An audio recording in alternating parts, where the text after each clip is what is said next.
Hello, hello, everyone. Welcome back to another deep dive. And hello from me. We are so happy you're here with us today. It's great to be back. How are you doing? How was your morning? I am doing really well, thanks. Full of energy today. Yeah. But actually, something a little bit funny happened to me this morning. Oh, really? I love a good story. Go on. Well, I was in the kitchen, just making my coffee. The usual routine. Mm-hmm. Still half asleep. Mm-hmm. And I decided to try something. I started describing every single thing I was doing out loud. In English. Out loud, like just to yourself. Just to myself. I'm standing there holding the kettle and I'm saying, now I am pouring the hot water. Okay. Now I am waiting for the aroma. I was really getting into it, trying to sound like a documentary narrator. That is fantastic. You're narrating your own life. It felt great for a minute. Then I looked down, Uh-oh. and my cat was just sitting there on the floor, staring up at me with this look, like I was completely crazy. He was definitely thinking, human? Who are you talking to? There's nobody here. That is just perfect.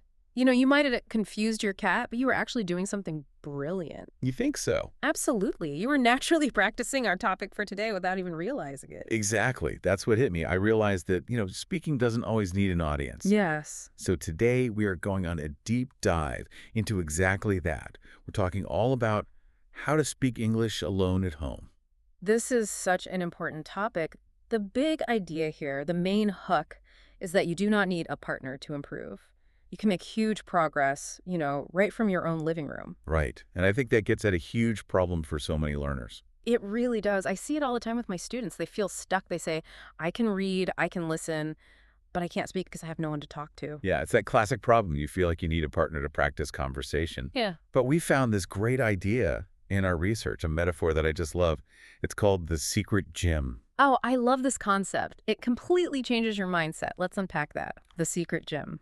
Okay, so picture a real gym, a public one. Yeah. You walk in, there are mirrors everywhere, people lifting these huge weights. Right, and everyone looks like they know exactly what they're doing. Exactly. If you're a beginner, how does that feel? Honestly, it feels terrifying. You feel shy. You feel like everyone is watching you. You worry you're doing it wrong. Exactly. It's so intimidating. You're afraid to make a mistake. Now, compare that to your home. Your home is your secret gym. Okay. In your secret gym, you can lift the heavy weights of grammar and pronunciation, but you do it in private. That's the key. Nobody is watching. You can make all the mistakes you want. You can say one word 50 times until it sounds right, and it just doesn't matter. You're building your English muscles completely alone. Right, so that when you finally do go out and speak in public, you're strong. You're ready. It's all about preparation. You wouldn't run a marathon without training first, would you? Of course not. And this is that training. It builds your strength without all of the pressure. I think that's a total game changer. So stop thinking of it as talking to yourself, which sounds a little crazy. And start thinking of it as gym time for your mouth. I love that. Right. It turns a weird habit into a really productive one. Speaking of productive habits, before we jump into our best practical tips, we have a quick favor to ask all of you. Yes. Please just take 1 second to like this deep dive and subscribe to the feed. It helps us so much. And if you have a friend who is also learning alone, maybe they're a little shy too, please share this with them. It helps us grow our community. Okay, I want to get a little personal for a moment. You're the expert here, the teacher. Your English is amazing. Was it always that way? Did you always feel comfortable speaking? Oh, absolutely not. Not at all. Really? I can't imagine you being shy. It's true. I have a story. Years ago, I was living in London, and at the time, I was very academic, a total bookworm. I see. I spent all day reading grammar books, underlining words, but I never actually spoke out loud at home. I just thought, well, if I understand the book, I can speak. The classic textbook trap. You know all the rules, but you don't play the game. Exactly. So one day, I went into a cafe to buy a croissant, just a simple croissant. I had the sentence ready in my head. Can I have a croissant, please? Seems easy enough. It should have been. I said it, and it was fine. But then the waiter asked, anything else? Oh, no. The unexpected question. No, Mark, my brain just stopped. It froze. I knew the words yes or no, but I couldn't get them out. Wow. I was so nervous because my mouth just wasn't used to making English sounds. I felt so silly. I think I just pointed and mumbled something and basically ran away. That is such a relatable story. It's that disconnect, right, between knowing the word in your brain. And actually getting your muscles to produce it. It's a physical thing. My brain knew English, but my mouth hadn't had the training. I totally get that. For me, it wasn't the grammar that scared me. It was my own voice. Your voice. What do you mean by that? Yeah. I remember reading this advice to record yourself. So I did. I started recording myself on my phone to practice. But when I listened back, oh, man. You didn't like what you heard. I hated it. I thought, do I really sound like that? Mm-hmm. It sounded so robotic, or my accent felt really heavy. I almost quit practicing right there because I was just my own worst critic. I want everyone listening to hear this. That is completely normal. There's actually a scientific reason for it. Oh, really? Yeah. When we speak, we hear our own voice through our bones, through bone conduction. It sounds deeper to us. A recording is how we sound through the air. It's how other people actually hear us. So the recording is the reality check. It is. But we're often just way too hard on ourselves. We want to sound like a movie star on day one. Right. But those bad recordings, that's the work. That's the sweat in the gym. Those recordings are the path to getting better. You have to make the bad sounds before you can make the good sounds. I love that. You have to make the bad sounds before you can make the good sounds. That's so liberating. It takes the pressure off. It does. So let's turn this into action. We've got 4 really practical tips, like exercises for your secret gym. Perfect. Let's build that gym routine. Tip number 1 is what we call the mirror chat. This one is a classic, and for a good reason. It's so simple. You stand in front of a mirror, look yourself in the eyes, and you just talk for 2 minutes. Just 2 minutes. That's all you need to start. You can talk about your plans for the day. First, I will go to work. Then I will have lunch.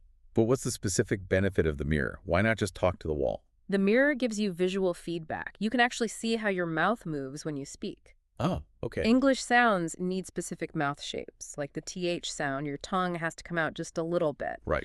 In the mirror, you can watch yourself. You can check your form. You're connecting the physical movement to the sound you're making. That makes so much sense. It's like checking your form in the gym mirror to make sure you're lifting weights correctly. Exactly the same principle. Okay, tip number 2. This one is my favorite because you already did it this morning with your coffee. Narrate your life. Yes, you just describe what you are doing right now in real time. No deep philosophy needed. Just, I am opening the fridge. I am looking for the butter. I am wondering why the cat is staring at me. Exactly. But do you know why this is so effective? Psychologically, usually we learn a word by translating. You see an apple, you think of the word in your language, then you translate it to apple. Right. There's an extra step in there. But when you narrate your life, you connect the English word directly to the thing. You're holding the milk, you say milk, it bypasses the translation and creates a direct link in your brain. It grounds the language in the real world. I like that. Okay, tip number 3. This one sounds a little mysterious. Shadow play, or shadowing. Shadowing is an incredibly powerful technique. A lot of polyglots, people who speak many languages, swear by it. It's intense, but it really works. So how does it work? Is it just repeating after someone? It's different. When you repeat, there's usually a pause. The teacher speaks, pauses, then you speak. With shadowing, there is no pause. No pause. None. You listen to a short clip of a native speaker, a podcast, a movie, anything, and you try to repeat what they say at the same time as they're saying it. Wait, at the same time? That sounds really hard. You try to be as close as possible. You are their shadow. If they go fast, you go fast. If their voice goes up, your voice goes up. You copy everything. So you're not even thinking about grammar. You're just mimicking the sounds and the rhythm. That's it, exactly. You're focusing on the music of the language. English has a specific melody, and shadowing helps you feel it. That sounds fun, actually. Like karaoke for conversation. That is a great way to put it. Karaoke for conversation. Okay, and our final tip, number 4. This brings us back to my fear of recording. We call it the voice memo party. I love that name.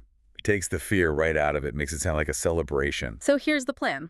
Record a 30-second message on your phone. Then you listen back. But, and this is the important part, you have to find 2 things. What 2 things? First, one thing you like. You have to find a positive. Maybe you said a word really clearly, or your intonation was good.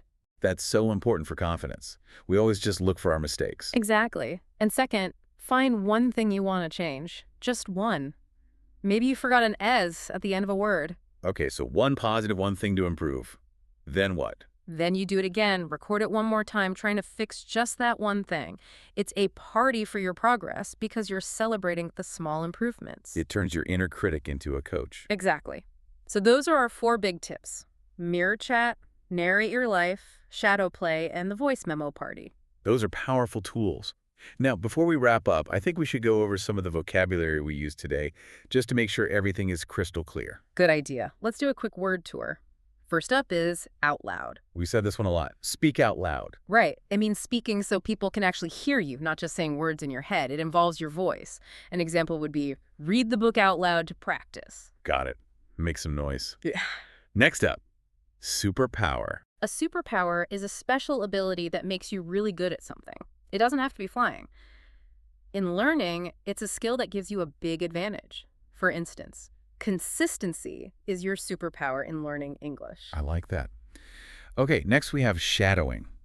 We just talked about this one. Shadowing is that technique of repeating a speaker immediately or at the same time you hear them. So an example is, I use movies for shadowing practice. And the secret gym helps us avoid this next word. Pressure. Right, pressure. That's the feeling of stress you get when you think you have to be perfect or when people are watching you. That heavy feeling, like in the sentence, practicing alone removes the pressure. And finally, the enemy of progress. The critic. Yes, the critic. This is a person who judges or finds faults, but often the critic is inside your own head. It's that voice that says you're not good enough. So a good example sentence would be, don't be your own worst critic, be your own coach. That's the perfect way to put it. Be your own coach. I think that's my new mantra. Okay, so we've given you the theory, we've given you the tips. Now it's time for a challenge. We can't let you leave without a tiny little bit of homework. But don't worry, it is very small. We're calling this one the tiny goal. Here is your task for today. Choose one room in your house. Kitchen, bedroom, bathroom, any room. Okay, I'll pick the kitchen again. Perfect. Now, stand in that room and for just 3 minutes, set a timer. Describe everything you see out loud. So like, I see a white table, there's a coffee cup on the table, the window is open, that kind of thing. Exactly like that. And if you don't know a word, don't stop. Just describe the object. Instead of oven, you could say, I see the machine for cooking hot food. That's it. Just 3 minutes. Just 3 minutes. It's all about breaking the barrier of silence. Once you do it, you'll realize it's not so scary, and you'll feel a little victory. I love it. Low pressure, high reward. Everyone listening, you can do this. I know it feels weird at first, talking to an empty room, but every small word you say out loud is a victory. It's one more rep in your secret gym. It really is. And we want to hear from you. Please leave a comment and tell us. What is the funniest thing you said to yourself in English today? Yes. Did you narrate making a sandwich? Did you talk to your plants? Or did your cat look at you like you were crazy? We can't wait to read your stories. Keep practicing, stay positive, and remember, your home is the best gym you've got. We will see you in the next deep dive. Bye.